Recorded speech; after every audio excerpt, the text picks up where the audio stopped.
Tās ir ļoti saulainas un pozitīvas atmiņas, jo porcelāna rūpnīcā es pavadīju diezgan daudz laika, gan kā students, gan kā pasniedzēja. Un kā jau es minēju, mūsu laikā, kamēr rūpnīca eksistēja, varēja katrs students iziet divas prakses. Viena bija porcelāna apgleznošanas prakse pēc 2. kursa, un otra bija pēc 4. kursā rūpniecisko servīzi, kad mēs varējām atliet savus darinājumus arī porcelānā. Te ir laikam 77., 82. mani studiju gadi. Un tad, kad mēs bijām porcelāna apgleznošanas praksē, tad galvenais mākslinieks bija Ēriks Ēlers, jā. Un viņš tajā mēnesī, kad mums bija prakse, aizgāja atvaļinājumā. Mums bija iespēja strādāt viņa kabinetā. Mēs bijām tā kā galvenie mākslinieki, jā, tajā mēnesī. Tie bija ļoti labi apstākļi, jo mums bija liela gaiša telpa, un mēs varējām savā kursā netraucēti tur strādāt. No vienas puses tas ir pozitīvi, bet no otras puses mums nebija sasaiste ar rūpnīcas māksliniekiem. Ja? Jo uzreiz mūsu grupas vadītāji pateica, ka vazāties par rūpnīcu nedrīkst. Mēs drīkstam strādāt tikai tajā ierādītajā telpā un vietā. Un tas bija liels mīnus, jo tu parasti mācies arī no citiem profesionāļiem, kā viņi to dara. Ja tu vari sekot tam procesam, tad tā ir ļoti lieliska pieredze. Ja? Mēs faktiski varījāmies savā sulā. Ja? Mūsu prakses vadītāja bija Maija Zagrebājeva, mūsu Maijička, kā mēs teicām. Un viņa ļoti virtuozi gleznoja rozes. Jā. Un pārsvarā viņa mums mācīja otas vilcienu tehniku, ja? Jo pati viņa strādāja šajā tehnikā, un varbūt citas tehnikas viņai nebija tik tuvas. Tad mēs arī izprasījāmies vienu ekskursiju par rūpnīcu, lai saprastu, kā tas process vispārīgi notiek, un tas tiešām bija ļoti forši un palika atmiņā. Tas, kad tajā cehā tas apdedzināšanas process gāja ļoti ātri. Tur bija tuneļa veida krāsnes, kura no abiem diviem galiem bija vaļā, kas mūs pārsteidz, ka tādu temperatūru var sasniegt ar tādu vaļēju krāsni. Un arī kā kārtoja tos priekšmetus krāsnī, mūs pārsteidz, kad glazūra, kas tiek apdedzināta uz ļoti augstiem grādiem pie dekorēšanas temperatūras, viņi nekūst. Un tā kā tur nebija nekādi plaukti un vienkārši brīvajā krāvumā viņus salika vienu uz otra. Un tas tiešām bija pārsteidzoši, un tas process ilga tikai 1 stundu 45 minūtes. Ja? Un galā jau bija gatavs produkts. Mums tas bija ļoti labs piemērs, kā tik ātrā laikā mēs varam iegūt to rezultātu. Ja? Un tas arī to darbu veicināja, jo vienā dienā tu uztaisi to paraugu, un nākošajā dienā tev jau ir ārā, un tu jau redzi savu rezultātu. Kaut gan mēs paši nedrīkstējām iet uz to cehu un likt tos darbus tajā krāsnī. To darīja mūsu Maijička, un mēs tikai dabūjām to rezultātu.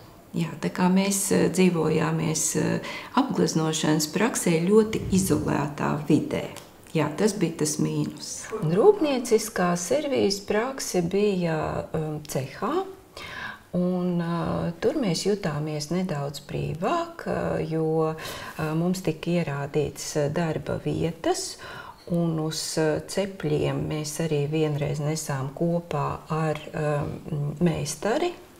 Viņi mums ierādīja un parādīja, kā to dara, bet arī pārāk daudz paši pēc savas iniciatīvas mēs nedrīkstējām tā kā par rūpnīcu šiverēt, ja. Tas jau nāca vēlāk, tad, kad man bija jāorganizē tās prakses, un tad mēs jutāmies daudz brīvāk. Toreiz, kad es biju studente, man likās, ka viss tas notiek centralizēti un ir kaut kāds līgums starp akadēmiju un rūpnīcu, ja?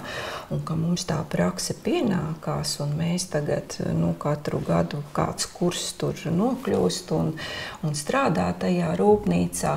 Bet vēlāk es sapratu, ka tas tā nemaz nav, ka tas ir tikai uz personīgiem kontaktiem un tas ir atkarīgs no direktora labvēlības. Ja? Jo tad, kad man bija jāorganizē tā praksa, kad es kļuvu profesora Kruglova asistente un viņš bija slimnīcā un man bija jākārto tā praksa, tad atnākot uz rūpnīcu pie sekretārs ar to vēstuli, tagad sekretārs saka, jūs gribat kaut ko palūgt? Es tā domāju, palūgt, nē, mums pienākās praksa, es esmu no Mākslas akadēmijas un mums ir sadarbība, ja. Saka, ziniet, pagaidiet, direktors tagad nav labā garstāvoklī, atnākiet pēc pusdienām, ja. Un tad jūs varbūt dabūsiet to, ko jūs gribat. Ja? Un tas man bija tāds pārsteigums, ka tas viss ir atkarīgs no direktora labvēlības un direktora garstāvokļa, bet tas padoms ļoti labi noderēja toreiz. Laikam vēlāk es esmu ļoti pateicīga tiem kontaktiem, ko nodibināja Kruglovs, ja? Un par tādu attieksmi pret Mākslas akadēmiju no rūpnīcas puses, ka mēs vienmēr tikām tajā rūpnīcā un mums bija iespēja praksē pastrādāt ar šo materiālu. Un tad, kad es mācījos, tad Kruglovs ļoti daudz slimoja, ja? Un viņa vietā arī bija Aina Roze. Viņu aizvietoja 1. kursā un 4. kursā, kad mums bija kursi saistīti ar ģipšu formām un porcelānu vai lejamo masu. Kruglovs bija mums tāda zvaigzne, kurš ir strādājis porcelāna rūpnīcā jau no, man liekas, 30 gadiem, un pabeidzot Mākslas akadēmiju, kur viņš mācījās Pelšas keramikas meistardarbnīcā, pēc tam pēc akadēmijas viņš ir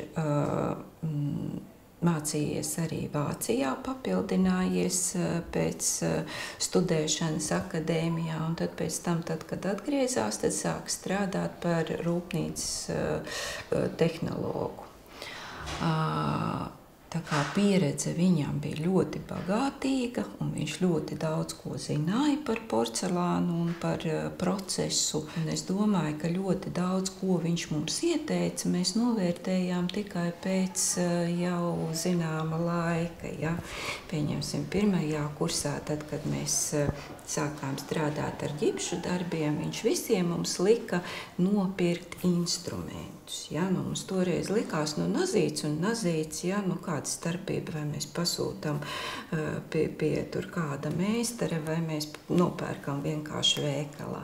Izrādās, ka tie visi instrumenti, viņi bija pielāgoti porcelānam un ģipša darbiem, un mēs to tiešām novērtējām tikai vēlāk. Būtu gribējies, protams, vairāk sadarboties un uzzināt arī vairāk un pārņemt vairāk tās zināšanas no viņa. Bet, kā jau es teicu, tad viņš ļoti daudz slimoja tajā laikā, un tāpēc arī mani palūdza viņu aizvietot. Un tajā sākuma posmā es mācījos kopā ar studentiem, jo es jutos daudzos jautājumos ļoti nekompetenta. Ja? Bet kolēģi Mākslas akadēmijā, protams, mani atbalstīja, bet viss to bija jāpārbauda praksē, un tās rūpnīcas prakses tad tiešām ļoti labi palīdzēja, lai izmēģinātu visu to. Prakses mums bija rūpnīcā, tāpēc, ka rūpnīcā ir bāze, ja? Un porcelāna servīzes, faktiski to porcelāna dizainu mēs veidojām akadēmijā. Formas, modeļus un formas mēs veidojām akadēmijā, un atlējām vienu servīzi akmens masā, bet fajansa masā. Toreiz bija fajans, ja. Vienu servīzi atlējām akadēmijā vai 2 eksemplārus, un tad vasarā mums bija iespēja doties uz porcelāna rūpnīcu un atliet vienu eksemplāru porcelānā. Un, protams, fajans atšķīrās no porcelāna, un pie tās temperatūras, kas bija rūpnīcā 1380 grādi, viņš deformējās vairāk nekā tagad elektriskajās krāsnīs. Ja? Un mums visiem bija pārsteigums, kā mūsu krūzītes neviena nesanāk taisna. Un tāpēc labi bija, ka mums bija vismaz servīzes paraugs fajansā, kurš varbūt izturēja to formas pārbaudi, bet ar porcelānu, protams, tur vajag daudz vairāk zināšanas, lai tev sanāk tas dizains arī porcelānā, tas pats dizains. Ja? Vienā materiālā viņš sanāk, citā materiālā kā porcelāns viņš nesanāk. Tad, kad es biju pasniedzēja, un tad, kad man vajadzēja organizēt tās prakses, tad, protams, kad mēs centāmies ilgāku laiku pavadīt rūpnīcā, ne tikai to mēnesi, kā kādreiz mums tā kā no akadēmijas tika nozīmēts, ja? Un tad varēja arī izrakstīt tās atļaujas uz ilgāku laiku, un tie, kas gribēja, tie varēja arī savus radošos darbus izpildīt rūpnīcā, ja? Un faktiski cilvēki rūpnīcā ir ļoti pretīmnākoši, un tad, kad tu drīkst iet uz visiem cehiem un skatīties to procesu, tad tu vari iemācīties ļoti daudz ko. Strādājot, tev varbūt arī atnāk tie risinājumi, ja? Un arī tas, ka tas process ir nepārtrauks ražošanas process, un tas, ka tu vari tajā procesā ielekt un nākošajā dienā vai pēc dienas tev ir tas rezultāts redzams, ja? Un tas, ka tu vari savas neveiksmes ignorēt un, pieņemsim, izmest ārā, tu kaudzē ar brāķiem, ja tev par to nav jāmaksā, kā tagad, pieņemsim, tu nopērc savu kilogramu porcelānu un tu trīci, lai no tā kaut kas sanāk jēdzīgs, ja? Bet rūpnīcas apstākļos tur ir, pilnīgākā brīvība. Tu ņem, ko gribi, taisi, ko gribi, tas, kas nav iznācis, tu izmet ārā, un tu zini, ka tas nav izmest, ka tas tiek pārstrādāts un atkal pārvēršās porcelānā, un tu samaksā tikai par to, kas tev ir iznācis. Ja? Tā kā tiešām pēc tiem 80.